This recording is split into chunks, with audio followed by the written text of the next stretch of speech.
Video ಶುರು ಮಾಡೋಕ್ಕಿಂತ ಮುಂಚೆ ಮತ್ತಷ್ಟು ರೋಚಕ ಮಾಹಿತಿಗಳಿಗಾಗಿ ನಮ್ಮ ಚಾನಲ್ಗೆ ಸಬ್ಸ್ಕ್ರೈಬ್ ಮಾಡಿಲ್ಲ ಅಂದರೆ ಸಬ್ಸ್ಕ್ರೈಬ್ ಮಾಡ್ಕೊಳ್ಳಿ, ಹಾಗೆ ಬೆಲ್ ಐಕನ್ ಮೇಲೆ ಕೂಡ ಕ್ಲಿಕ್ ಮಾಡ್ಕೊಳ್ಳಿ. ನಮಸ್ಕಾರ ಗೆಳೆಯರೆ, ಡಿವೈನ್ ಕನ್ನಡ ಯೂಟ್ಯೂಬ್ ಚಾನಲ್ಗೆ ನಿಮಗೆ ಸ್ವಾಗತ. ಗೆಳೆಯರೆ, ಇವತ್ತಿನ ಈ ಒಂದು ವಿಡಿಯೋದಲ್ಲೂ ಕೂಡ ನಾನು ನಿಮಗೆ ಮತ್ತೊಂದು ಗೇಮನ್ನು ತಂದಿದ್ದೀನಿ. ಈ ಒಂದು ಗೇಮ್ನ ಪ್ರಕಾರ ನೀವು ಈ ಎರಡು ಹೂವಿನಲ್ಲಿ ಒಂದು ಹೂವನ್ನು ಆರಿಸಬೇಕಾಗತ್ತೆ. ವಿಶೇಷವಾಗಿ ಇಂಥ ವೀಡಿಯೋಸ್ಗಳನ್ನ ನಾನು ಈಗಾಗಲೇ ಸಾಕಷ್ಟು ಮಾಡಿದ್ದೀನಿ, ಹಾಗೆ ಒಳ್ಳೆ ರೆಸ್ಪಾನ್ಸನ್ನು ಕೂಡ ನೀವು ಕೊಟ್ಟಿದ್ದೀರಾ. ಇದರಲ್ಲಿ ಏನಪ್ಪ ಅಂದರೆ, ನಾನು ನಿಮಗೆ ಈ ಒಂದು ಎರಡರಲ್ಲಿ ಒಂದು ಹೂವನ್ನು ನೀವು ಸೆಲೆಕ್ಟ್ ಮಾಡಬೇಕು ಅಂತ ಹೇಳಿದೆ.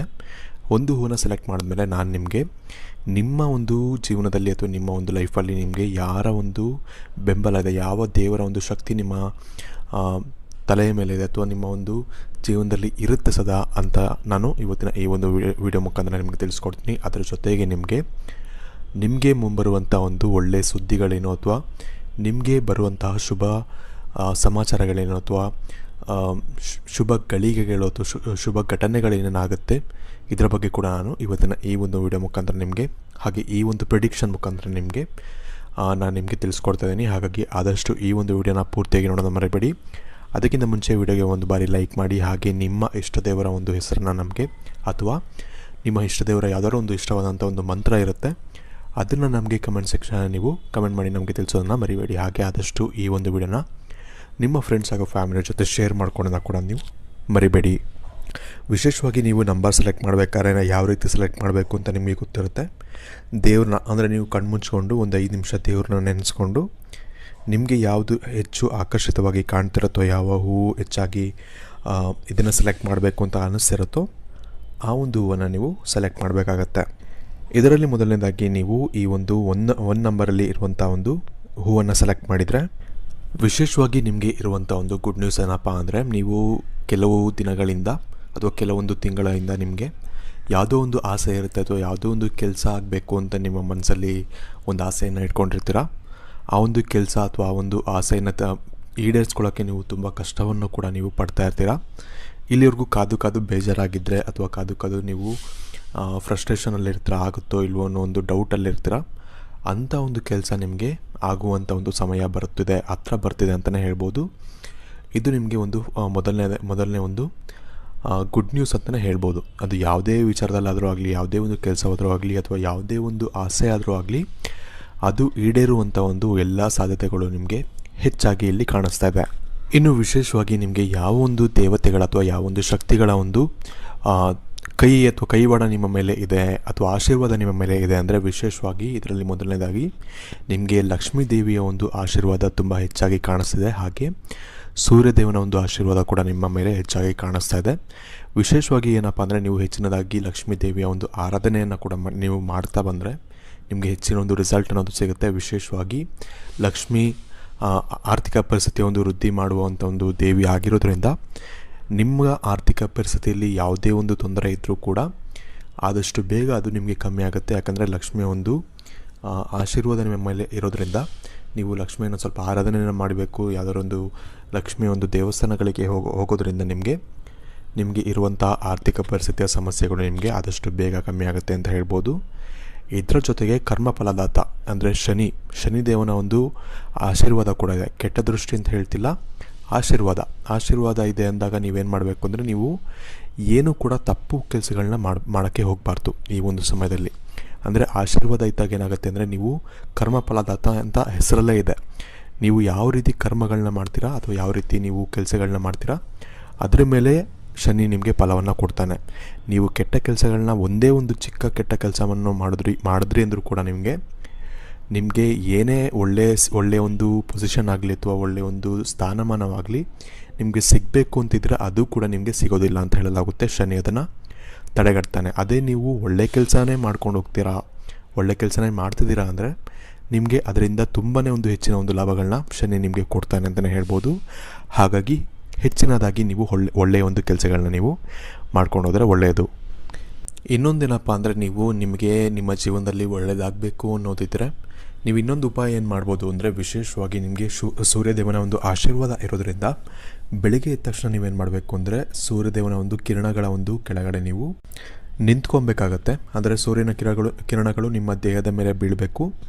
ಇದರಿಂದ ಬೀಳ್ತಾ ಏನು ಮಾಡಬೇಕು ಅಂದರೆ, ನೀವು ಮನಸ್ಸಲ್ಲಿ ಸೂರ್ಯನ ಕಿರಣಗಳು ನಿಮ್ಮ ಮೈ ಮೇಲೆ ಬೀಳ್ತಾ ಇರ್ಬೇಕಾದ್ರೆ ನೀವು ಮನಸ್ಸಲ್ಲಿ ಏನು ಮಾಡಬೇಕು ಅಂದರೆ, ನಿಮಗೆ ಇರುವಂಥ ಒಂದು ಇಚ್ಛೆಗಳನ್ನ ನೀವು ನೆನೆಸ್ಕೊಬೇಕಾಗತ್ತೆ. ಹಾಗೆ ಅದನ್ನೆಲ್ಲ ಈಡೇರಿಸಪ್ಪ ಅಂತ ನೀವು ಸೂರ್ಯದೇವನ ಬಳಿ ಕೇಳ್ಕೊಬೋದು. ಇದರಿಂದ ನಿಮ್ಗೇನಾಗುತ್ತೆ ಅಂದರೆ ಈ ಎಲ್ಲ ಇಚ್ಛೆಗಳೇನಿರುತ್ತೆ ಅದೆಲ್ಲವೂ ಕೂಡ ನಿಮಗೆ ಆದಷ್ಟು ಬೇಗ ನಿಮಗೆ ಈಡೇರುತ್ತೆ ಅಂತ ಹೇಳಲಾಗುತ್ತೆ. ಇಲ್ಲಿ ನೀವು ಇನ್ನೊಂದು ವಿಷಯ ನೆನ್ಪಿಟ್ಕೊಬೇಕು ಅಂದರೆ, ನಾನು 3 ದೇವರ ಒಂದು ಆಶೀರ್ವಾದ ಇದೆ ಅಂತ ಹೇಳಿದೆ. ಹಾಗಂತ ನಾನು ಬೇರೆ ದೇವರಿಗೆ ಪೂಜೆ ಮಾಡ್ತೀನಿ ಅಥವಾ ನಾನು ಬೇರೆ ಧರ್ಮಕ್ಕೆ ನಾನು ಸೇರ್ಪಡೆ ಆಗ್ತೀನಿ ಅನ್ನೋ ರೀತಿ ಇದ್ದರೆ ನೀವು ಅದನ್ನು ಕೂಡ ಮಾಡ್ಬೋದು. ನಾನೇನು ಹೇಳ್ತಿದ್ದೀನಿ ಅಂದರೆ, ಕಾಮನ್ನಾಗಿ ಹೇಳ್ತಿದ್ದೀನಿ, ಲಕ್ಷ್ಮಿ ಒಂದು ಆಶೀರ್ವಾದ ಇರುತ್ತೆ ಅಂತ ಹೇಳ್ತಿದ್ದೀನಿ. ಹಾಗಂತ ನೀವು ಲಕ್ಷ್ಮಿನೇ ಪೂಜೆ ಮಾಡಬೇಕು ಅಂತಲೂ ಇಲ್ಲ. ನೀವು ಯಾವ ದೇವ್ರನ್ನ ನೀವು ನಾರ್ಮಲಾಗಿ ಪೂಜೆ ಮಾಡ್ತೀರೋ ಅದೇ ದೇವ್ರನ್ನ ಪೂಜೆ ಮಾಡಿದ್ರೂ ಕೂಡ ನಿಮಗೆ ಲಕ್ಷ್ಮಿಯಿಂದ ನಿಮಗೆ ಫಲಗಳು ಸಿಗ್ತಾನೆ ಇರುತ್ತೆ. ಹಾಗೆ ಸೂರ್ಯನಿಂದ ಕೂಡ ಸಿಗ್ತಾ ಇರುತ್ತೆ, ಹಾಗೆ ಶನಿಯಿಂದ ಕೂಡ ಸಿಗ್ತಿರುತ್ತೆ. ವಿಶೇಷವಾಗಿ ಈ ಒಂದು ನಂಬರ್ನಲ್ಲಿ ಇರುವಂಥ ಒಂದು ಹೂವನ್ನು ಸೆಲೆಕ್ಟ್ ಮಾಡಿದವ್ರಿಗೆ ಈ ರೀತಿಯಾದ ಒಂದು ಫಲಗಳು ಸಿಗುತ್ತೆ ಅಂತ ಹೇಳ್ತಾ ಇದ್ದೀನಿ ಅಷ್ಟೇ. ನಿಮಗೆ ನಿಮ್ಮ ಮುಂದಿನ ಭವಿಷ್ಯ ಹೇಗಿದೆ ಎಂದು ತಿಳಿದುಕೊಳ್ಳುವ ಕುತೂಹಲ ಇದೆಯೇ? ಹಾಗೆ ನಿಮ್ಮ ಮಕ್ಕಳ ಮುಂದಿನ ಭವಿಷ್ಯ ಹೇಗಿದೆ ಎಂದು ತಿಳಿದುಕೊಳ್ಳುವ ಕುತೂಹಲ ಕೂಡ ನಿಮಗೆ ಇದ್ದೇ ಇರುತ್ತೆ. ಹಾಗಿದ್ದರೆ ನಿಮಗೆ ನಿಮ್ಮ ಹಾಗೂ ನಿಮ್ಮ ಮಕ್ಕಳ ಜಾತಕದ ಅವಶ್ಯಕತೆ ಇದೆ. ಹಾಗಿದ್ದರೆ ಇಲ್ಲಿದೆ ಒಂದು ಸುವರ್ಣಾವಕಾಶ. ಡಿವೈನ್ ಕನ್ನಡ ವತಿಯಿಂದ ನಿಮಗೆ ಕಂಪ್ಲೀಟ್ ಜಾತಕ ನಿಮಗೆ ಕೇವಲ 299 ರೂಪಾಯಿಗೆ ನಿಮಗೆ ಸಿಗ್ತಾ ಇದೆ. ಈ ಜಾತಕದಲ್ಲಿ ನಿಮಗೆ ವಿದ್ಯಾಭ್ಯಾಸ, ವಿವಾಹ, ಉದ್ಯೋಗ, ಆರೋಗ್ಯ, ಸಂತಾನ ಹಾಗೆ ವ್ಯಾಪಾರ ವ್ಯವಹಾರಕ್ಕೆ ಸಂಬಂಧಪಟ್ಟಂತಹ ಎಲ್ಲ ಮಾಹಿತಿಗಳು ನಿಮಗೆ ಈ ಒಂದು ಜಾತಕದಲ್ಲಿ ನಿಮಗೆ ಸಿಗುತ್ತೆ. ಇದರ ಜೊತೆಗೆ ಈ ಜಾತಕದಲ್ಲಿ ನಿಮಗೆ ಗೋಚಾರ ಫಲಗಳಾಗಲಿ, ನಕ್ಷತ್ರ ಫಲಗಳಾಗಲಿ, ದಶಾಫಲಗಳು, ಪಂಚಾಂಗ ಫಲಗಳು, ಹಾಗೆ ಈ ಒಂದು ಸಮಸ್ಯೆಗಳು ನಿಮಗೆ ಏನೇನು ಬರುತ್ತೆ ಅದಕ್ಕೆ ಪರಿಹಾರಗಳು ಎಲ್ಲವೂ ಕೂಡ ಈ ಒಂದು ಜಾತಕದಲ್ಲಿ ನಿಮಗೆ ಇರುತ್ತೆ. ಇದನ್ನು ನೀವು ಸಿಂಪಲ್ಲಾಗಿ PDF ಮುಖಾಂತರ ನೀವು ಪಡ್ಕೊಬೋದು. ಇದನ್ನು ನೀವು PDF ರಿಸೀವ್ ಮಾಡಿದ ತಕ್ಷಣ ನೀವು ನಿಮ್ಮ ಹತ್ತಿರ ಇರುವಂತಹ ಜೆರಾಕ್ಸ್ ಶಾಪಲ್ಲಿ ಇದನ್ನು PDF ಮೇಲೆ ನೀವು ಪ್ರಿಂಟ್ ಬೇಕಾದ್ರೂ ಮಾಡಿಸ್ಕೊಬೋದು ಅಥವಾ ಮೊಬೈಲಲ್ಲೇ ನೀವು ಈ ಒಂದು ಜಾತಕವನ್ನು ನೋಡ್ಕೊಬೋದು. ಹಾಗಿದ್ದರೆ ತಡ ಮಾಡಬೇಡಿ, ಈಗಲೇ ಈ ಒಂದು ಕೆಳಕಂಡ ನಂಬರ್ಗೆ ನೀವು ನಿಮ್ಮ ಹೆಸರು, ನಿಮ್ಮ ಜನ್ಮ ದಿನಾಂಕ, ಹುಟ್ಟಿದ ಸಮಯ, ಹುಟ್ಟಿದ ಊರಿನ ಜಿಲ್ಲೆಯನ್ನು ವಾಟ್ಸಪ್ ಮುಖಾಂತರ ನಮಗೆ ಸೆಂಡ್ ಮಾಡಿ. ನಂತರ ನಿಮಗೆ ಕೇವಲ 2 ದಿನಗಳಲ್ಲಿ ನಿಮಗೆ PDF ಮುಖಾಂತರ ನಿಮ್ಮ ಜಾತಕವನ್ನು ನೀವು ಪಡ್ಕೊಬೋದು. 60ರಿಂದ 70 ಪುಟಗಳು ಕೂಡ ಈ ಒಂದು ಜಾತಕದಲ್ಲಿ ಇರುತ್ತೆ. ಇದ್ರೆ ಮಿಸ್ ಮಾಡದೆ ಆರ್ಡರ್ ಮಾಡಿ. ಹಾಗೆ ನಿಮ್ಮ ಭವಿಷ್ಯದಲ್ಲಿ ನಡೆಯುವಂತಹ ಎಲ್ಲ ವಿಷಯಗಳನ್ನ ಮುಂಚೆನೇ ನೀವು ತಿಳಿದುಕೊಳ್ಳಿ. ಇನ್ನು ಮುಂದಿನದಾಗಿ ನೀವು 2ನೇ ಒಂದು ಹೂವನ್ನು ನೀವು ಆಯ್ಕೆಯನ್ನು ಮಾಡಿದರೆ, ವಿಶೇಷವಾಗಿ ನಿಮಗೆ ಇರುವಂತಹ ಒಂದು ಮೇನು ಅಂದರೆ ಮುಖ್ಯವಾದಂಥ ಒಂದು ಶಕ್ತಿ ಯಾವುದಪ್ಪ ಅಂದರೆ ಅದು ನಿಮ್ಮ ಮನೆ ದೇವರು ಅಂತಲೇ ಹೇಳ್ಬೋದು. ಅಂದರೆ ನೀವು ಯಾವುದೇ ಒಂದು ತಪ್ಪು ಡಿಸಿಷನ್ ತೊಗೊಬೇಕಾದ್ರೂ ಅಷ್ಟೇ ಅಥವಾ ತಪ್ಪು ದಾರಿ ಹಿಡಿಯೋಕ್ಕೆ ಹೋದಾಗಲೂ ಅಷ್ಟೇ, ಏನೋ ಒಂದು ತಡೆದಂಗೆ ಆಗ್ತಿರುತ್ತೆ ಅಥವಾ ಏನೋ ಒಂದು ಕಾಪಾಡ್ದಂಗೆ ಆಗ್ತಿರುತ್ತೆ ಅಥವಾ ಯಾರೋ ನಿಮ್ಮನ್ನ ಬಂದು ಅಂದರೆ ಆ ಸಿಚುವೇಷನಿಂದ ನಿಮ್ಮನ್ನ ಆಚೆ ತರೋಕ್ಕೆ ನೋಡ್ತಿದ್ದಾರೆ ಅನ್ನೋ ರೀತಿ ನಿಮಗೆ ಆಗ್ತಿರುತ್ತೆ. ಅದು ಯಾರು ಅಂತ ನಿಮಗೆ ಗೊತ್ತಾಗ್ತಿರೋದಿಲ್ಲ. ಆದರೆ ಅವರು ಯಾರೋ ಬೇರೆ ಯಾರೋ ಆಗಿರೋದಿಲ್ಲ, ನಿಮ್ಮ ಒಂದು ಮನೆ ದೇವರು ಅಥವಾ ಕುಲದೇವರು ಆಗಿರ್ತಾರೆ. ಇವರ ಒಂದು ಆಶೀರ್ವಾದದಿಂದ ನಿಮ್ಮ ಜೀವನದಲ್ಲಿ ನಿಮಗೆ ಆಲ್ಮೋಸ್ಟ್ ನಿಮಗೆ ತುಂಬಾ ಒಂದು ಒಳ್ಳೆಯದಾಗಲಿಲ್ಲ ಅಂದರೂ ಕೂಡ ಯಾವುದು ಕೂಡ ತುಂಬ ಕೆಟ್ಟದಾಗ್ತಾ ಇರೋದಿಲ್ಲ. ಅಂದರೆ ತುಂಬ ಒಂದು ಬಡವರಾಗೋದು ಅಥವಾ ತುಂಬಾ ಒಂದು ದಾರಿದ್ರ್ಯ ಅಂತ ಬರೋದು ಅಂಥದ್ದೆಲ್ಲ ಏನೂ ಇರೋದಿಲ್ಲ. ನಾರ್ಮಲಾಗಿ ಒಂದು ಒಳ್ಳೆಯ ಜೀವನವನ್ನು ನೀವು ನಡೆಸ್ತಾ ಇರ್ತೀರ ಅಂತಲೇ ಹೇಳ್ಬೋದು. ಯಾಕೆ ಅಂದರೆ ನಿಮ್ಮ ಕುಲದೇವರ ಒಂದು ಆಶೀರ್ವಾದ ಅಥವಾ ನಿಮ್ಮ ಒಂದು ಮನೆಯ ಒಂದು ಮುಖ್ಯ ದೇವರು ಇರ್ತಾರಲ್ಲ ಅವರ ಒಂದು ಆಶೀರ್ವಾದದಿಂದ ನಿಮಗೆ ಈ ರೀತಿ ಆಗ್ತಾ ಇರುತ್ತೆ. ಇದರಲ್ಲಿ ಕೆಲವೊಬ್ಬರಿಗೆ ತಮ್ಮ ಒಂದು ಕುಲದೇವರಾಗಲಿ ಅಥವಾ ತಮ್ಮ ಒಂದು ಮನೆಯ ಒಂದು ದೇವರಾಗಲಿ ಯಾವುದು ಅಂತ ಗೊತ್ತಿರೋದಿಲ್ಲ. ನೀವು ನಿಮ್ಮ ತಂದೆ ತಾಯಿಗಳನ್ನ ಬೇಕಾದ್ರೆ ಕೇಳ್ಬೋದು ಅಥವಾ ನಿಮ್ಮ ತಂದೆ ತಾಯಿ ಹೆಚ್ಚಾಗಿ ಯಾವ ಒಂದು ದೇವರನ್ನು ಪೂಜೆಯನ್ನು ಮಾಡ್ತಾರೆ ಅದು ಕೂಡ ನಿಮ್ಮ ಒಂದು ಮುಖ್ಯ ದೇವರಾಗಿರ್ಬೋದು ಅಥವಾ ಆ ಒಂದು ದೇವರ ಒಂದು ಆಶೀರ್ವಾದ ಕೂಡ ನಿಮ್ಮ ಮೇಲೆ ಇರ್ಬೋದು. ಈ ಒಂದು ಕಾರಣದಿಂದಾಗಿ ಕುಲದೇವರೇ ಆಗಬೇಕು ಅಂತಿಲ್ಲ ಅಥವಾ ಮನೆ ದೇವರೇ ಆಗಬೇಕು ಅಂತಿಲ್ಲ. ಯಾವ ದೇವರನ್ನು ಹೆಚ್ಚಾಗಿ ನೀವು ಪೂಜೆ ಮಾಡ್ತಿರ್ತೀರ ಅಥವಾ ಯಾವ ದೇವರನ್ನ ಹೆಚ್ಚಾಗಿ ನೀವು ಇಷ್ಟಪಡ್ತೀರಾ ಅಂಥ ಒಂದು ದೇವರ ಒಂದು ಆಶೀರ್ವಾದ ಕೂಡ ನಿಮ್ಮ ಮೇಲೆ ಇರಬಹುದು. ಆದರೆ ನಿಮಗೆ ನಿಮ್ಮ ಜೀವನದಲ್ಲಿ ಯಾವುದೇ ಒಂದು ಪ್ರಾಬ್ಲಮ್ಗಳಿದ್ರು, ಚಿಕ್ಕ ಪುಟ್ಟ ಪ್ರಾಬ್ಲಮ್ಗಳು ನಿಮಗೂ ಕೂಡ ಇದ್ದೇ ಇರುತ್ತೆ. ಈ ಒಂದು ಪ್ರಾಬ್ಲಮ್ಗಳು ಏನಕ್ಕಿರುತ್ತೆ ಅಂದರೆ ನೀವು ವಿಶೇಷವಾಗಿ ಈ ಒಂದು ದೇವರಿಗೆ ನೀವು ಹೆಚ್ಚಾಗಿ ಒಂದು ಗಮನವನ್ನು ಕೊಡ್ತಿರೋದಿಲ್ಲ ಅಥವಾ ಏನೋ ಒಂದು ಚಿಕ್ಕ ಪುಟ್ಟ ಪೂಜೆ ಆದರೂ ನೀವು ಸಲ್ಲಿಸಬೇಕಾಗತ್ತೆ, ಅದನ್ನು ಕೂಡ ನೀವು ಮಾಡ್ತಿರೋದಿಲ್ಲ. ಅಂದರೆ ನೀವು ಯಾವ ದೇವರು ಅಂತಲೇ ಗೊತ್ತಿರಲ್ಲ. ಫಸ್ಟ್ ಆಫ್ ಆಲ್ ನಿಮಗೆ ಯಾವ ದೇವರ ಒಂದು ಆಶೀರ್ವಾದ ಇದೆ ಅಂತಲೇ ಗೊತ್ತಿರಲ್ಲ ಅಥವಾ ಯಾವ ದೇವರಿಗೆ ನಾವು ಪೂಜೆ ಮಾಡಬೇಕು ಅನ್ನೋದೇ ನಿಮಗೆ ಗೊತ್ತಿರೋದಿಲ್ಲ. ಈ ಒಂದು ಕಾರಣದಿಂದಾಗಿ ನಿಮ್ಮ ಜೀವನದಲ್ಲಿ ನೀವು ಸಾಕಷ್ಟು ಒಂದು ಕಷ್ಟವನ್ನು ಪಡ್ತಿರ್ತೀರ. ಅಂದರೆ ಚಿಕ್ಕ ಪುಟ್ಟ ವಿಷಯದಲ್ಲಿ ಆಗಲಿ ಅಥವಾ ಯಾವುದೋ ಒಂದು ನಿಮಗೆ ಕೆಲಸ ಆಗಬೇಕು ಅಂತಿರುತ್ತೆ ಅಥವಾ ಯಾವುದೋ ಒಂದು ವಸ್ತುವನ್ನು ತೊಗೊಬೇಕು ಅಂತಿರುತ್ತೆ.